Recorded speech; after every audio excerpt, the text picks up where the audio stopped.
Hey, my loves, and welcome back to Coffee at the Crossroads. My name is Afro Spiritual, and welcome. And first things first, I want to say is I'm sorry. I'm so sorry for the delay of this episode. It was not my intention whatsoever. I was busy all last week. Lord, and it was Easter weekend and everything. I had a good Easter, I'm not gonna lie. I ate sheep. No lie, I had full-on sheep. You know the one, a ram, it went bad and all that stuff. Yeah. It was some strange eating, but it was good eating. I'm not going to lie about that. But anyway, I'm sorry to the vegans and the vegetarians. I just had to say something about that because I'm going to remember that for like a good while and everything. But anyway, hopping back into this. We're going to get back on track. I'm supposed to be on episode 5 right now, but we are here on episode 4.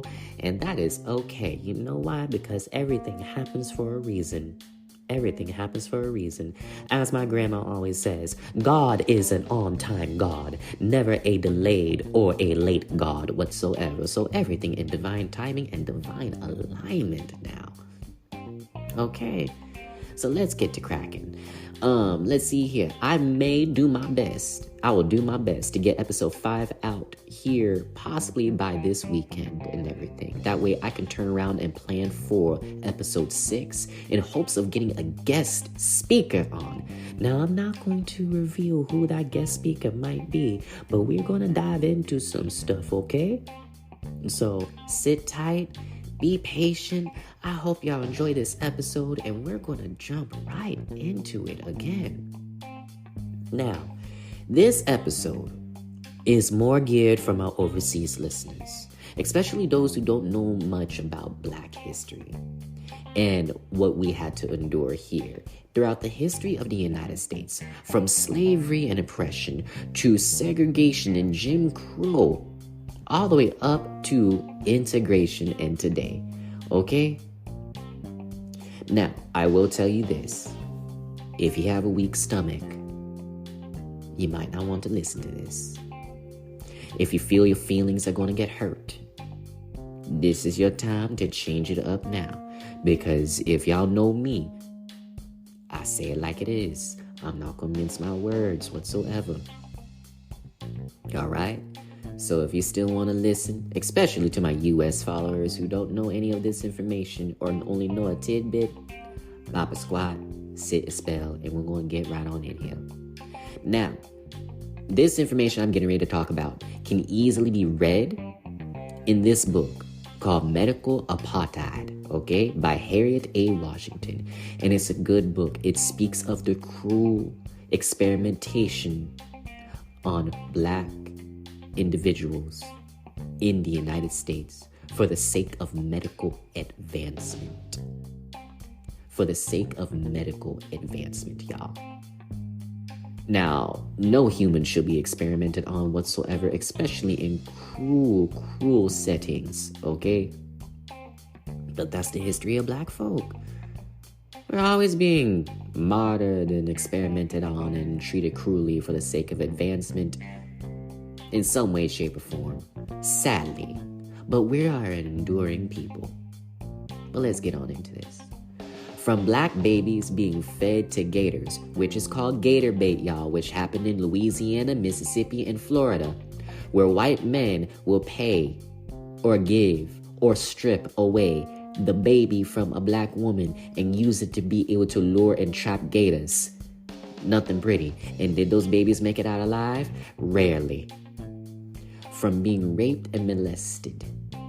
From the term motherfucker, which honestly means an enslaved man forced at gunpoint to rape his mother just to create more enslaved. Lynching, our skin being made into leather products and our bones melted down into grease and being cannibalized. If y'all know anything about Nat Turner, rest in peace Nat Turner Rebellion. Oh yeah, when he was captured, he was hung. He was lynched. But his body was covered in oil. He was lit on fire. His body was dismembered. Skin made into leather products that some families still have as heirlooms. Bones made into grease. And his flesh was cannibalized. Shoot. Talk about a picnic, which is another way of saying pick a nigger from the South. Where you sit there, you pick one and you lynch them. And you just treat it as an everyday festivity. That's where the word picnic come from. Black community hubs being burnt down, one of them being which is Tulsa. But the saddest thing of all, black folks still face cruelty in few areas today. One of them is the medical field due to biases, racism of the past. Now, don't get me wrong, we do still face a lot of issues socially, but we're talking about the medical field. Everything leading up to was just listing a few of the atrocities that happened to my people, to black people here in the United States, okay? Why? That goes back to the history of white folks just experimenting on us, treating us like we're not human. Because in their eyes, at one point or another, we were not human to them. We were property. Shoot, there's some still alive today that think we're property. Shoot, if they had it their way, they would see us back in change in the heartbeat. And trust me, when I say I am my ancestors, I will fight to the death before that happens. Amen on that. But let's give you an example of experimentation on black folks. Y'all ever heard of the Tuskegee experiment? Now, some of y'all may know a little bit and everything about that, which is fine. But let me give you the full scoop on that, okay?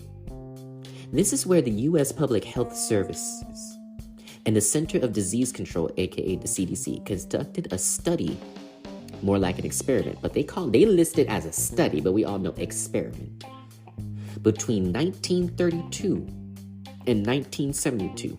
Now, 40 years of this experiment happened. But I want y'all to know something. Penicillin was discovered in the 1940s. So there's no excuse to why this should have went so long and out of control. This study, this experiment, between 1932 to 1972 on nearly 400 black men with syphilis. They let syphilis run rampant, out of control, on 40 black men, on a small populace of African Americans, just to see what happens when syphilis goes untreated, y'all. And if you know anything about medical science, especially about syphilis, gonna give you a little bit of STD knowledge here and everything. Syphilis is highly contagious, okay? Within stage 1 and stage 2, it is the most contagious. You can go and get an STD test today and 3 months later show up positive with syphilis. And everyone that you had intercourse with between the last time you got tested and 3 months later has to all go get tested. You can contract syphilis not only from the exchanges of bodily fluids, but also by the mucosal lining of whatever parts you use, mouth or genitalia, and if you use your back end, that too. You could contract it just from the mucosal lining by touching an infected person. When stage 3 hits, you're no longer contagious, but you, the individual, is infected highly. When stage 4 hits, that's when it starts to affect the bones and the muscles and the tissue. By stage 4 of syphilis, it is too late to do anything about it, which could lead to blindness, muscle atrophy, and much more. Of course, death. Now, the reason why I say this is an excuse, and also penicillin being invented in the 1940s, is because syphilis, as we know, is bacterial. Okay, it's not a virus, it's bacterial. Antibiotics can treat it. Now, do keep in mind nowadays, because syphilis gets treated so regularly, sadly, syphilis has evolved and has now super strands, where wide spectrum antibiotics is the only thing that can kill it. So the usual penicillin is not going to do it, or bicicillin, for much more updated understanding if you want to know that. Okay? This should not have went out of control, in all honesty and truth. And the incentive to participate in these experiments, and I say participate lightly,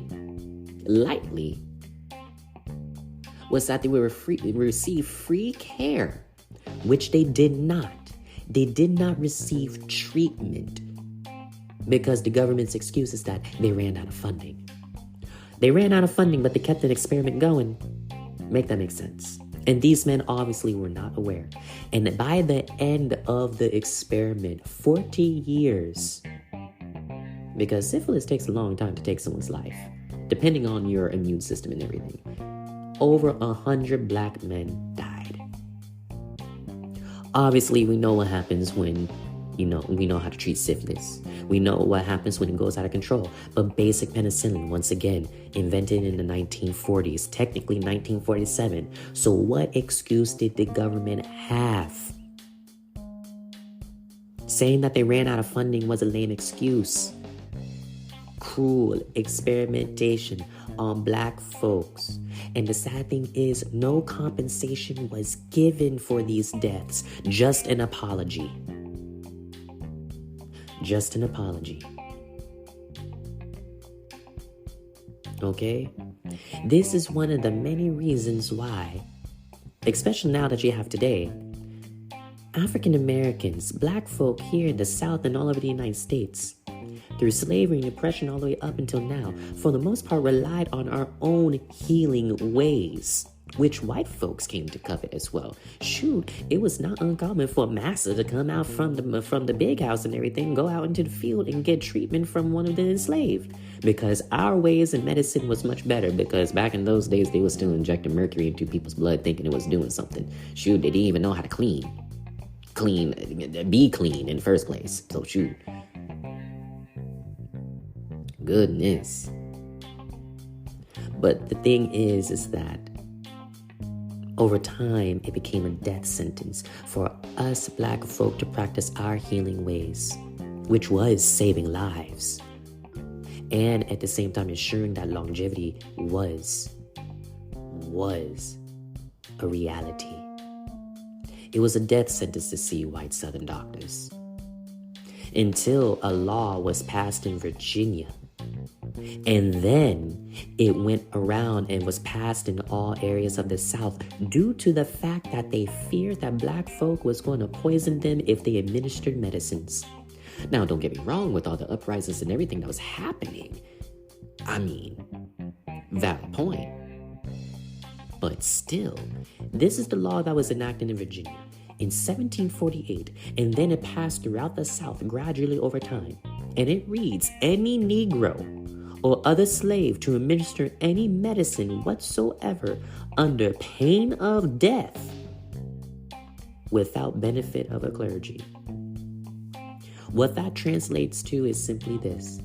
Any black person to administer medicine, and depending on the state, administer medicines to even their own people, will be put to death. Which means what? Our healing ways, hoodoo, root work, it had to go underground. You will only be able to get your works and everything, and also your healing done by somebody who knew somebody. Shoot, we had to hide in a church and disguise it as, in some cases, lay on hands. But lay on hands is something completely different, so do not relate it to working with roots and everything for medicinal purposes, okay? Lay on hands is faith healing now. Let that be known. But still, we had to hide in the church. We had to hide it behind closed doors. And every single thing else. You have to know somebody to know somebody. That law spread throughout the whole entire South. And yet, some white folks today wonder why hoodoo is a closed practice. Well, shit, we had to hide our stuff. Especially from white folks who tried to kill us for our own stuff. Come on now. Make it make sense. And that's just one example. Actually, two examples, to be honest. Third example is this. To my ladies who go and see your OBGYN and everything. I'm sure they keep you healthy nowadays. But once again, it came at the cost of Black lives. Some of the instruments that are used when it comes to gynecology, barbaric. And that has to do with James Marion Sims. He's quote-unquote credited with being the founder of gynecology. But he operated on Black women without consent or anesthesia. 3 of said women died during his experiments. Again, to experiment on another human being, you have to see them to be as less than human, which back in the day, white folks did. The majority of white folks did. It's because James Marion Sims, because of his work, it birthed the false idea in the medical field that is still upheld to this day, that some doctors still can't seem to shake, and that Black people, especially Black women, don't feel pain or have a high pain tolerance, which is ridiculous. And yet doctors wonder why. Especially Black women, mortality rate is still high, especially when it comes to labor and delivery. And yet they wonder why we turn to midwives and doulas and home births, lotus births, water births, and things like that. Because our Black women are dying in the hospitals because some of y'all white doctors in general, y'all upholding a racist man's ideology when it comes to the pain threshold of a person. Once again, advancement at the cost of Black lives, to experiment on another human being in the way that happened back then, and also in some cases still today, is less than human. They see us as less than human, but when they were the one who was acting soulless. And the sad thing is, some white folks, not the majority, but a good handful in the U.S. and overseas, all over the world, to some extent, treat Black folks as less than human. Be it you call them Black, African, Afro, whatever. Because of these atrocities, many backwards understandings in the medical field and other areas in everyday society are still upheld. Which is why you see so many Black folks, African Americans, Afro-African folk turning back to our old ways of healing. Shoot. They wonder why. And why we have fears going into doctor's office. Why we have fears of trusting doctors. Why we have fears going into hospitals for emergencies. Why we have to literally be on our deathbed sometimes. And this is for the older generation too, but actually it's also some of the people of my generation have to literally be sick and dying before they let a doctor see them for anything. And that's sad. And that, once again, going back to the episode, we're talking about ancestral veneration, epigenetics, that trauma is passed down. Truly. Over the course of time and everything, as time moves on, I'm healing myself. I practice my folks' healing ways and everything. But I also do understand modern medicine, okay? Modern medicine and our old healing ways do work hand in hand, side by side, better together. However, with some of the bigotry and biases that go on now still today, I do hope one day it ends. And do remember, everything in this episode is just a tip of the iceberg when it comes to the atrocities towards Black folk and the heinous, soulless acts that was done. just the tip of the iceberg. So I hope this episode gives y'all insight to what Black folk endure here in the United States. Now, I hope y'all enjoyed this episode. Once again, I'm sorry for my absence and everything. Like I said, I got busy. But next episode, I'm going to have to sit down and decide what we're going to be talking about. Shoot, I have yet to even give an idea or a plan. I'm going to put it in the poll and let y'all decide what the next episode should be. But do answer the poll quickly and everything now, because I need to get started and everything. I need to catch up and have episode 6 coming out and debuting on Monday. All right? I need to get my guest speaker together, get us up on point and every single thing else. That way we can be able to sit down and do this and give y'all a special treat now. All right? Once again, this is Coffee at the Crossroads. My name is Afro Spiritual, and you can find me on TikTok. You can find me on Clapper Now. You can find me on Facebook. Shoot, I do have a little YouTube starting up. Granted, my audio and video does need work, but it's okay. But you can also find me on Instagram. All right? Y'all take care. Y'all have a blessed night and everything, and I'll catch y'all on the flip side. Stay blessed. Bye.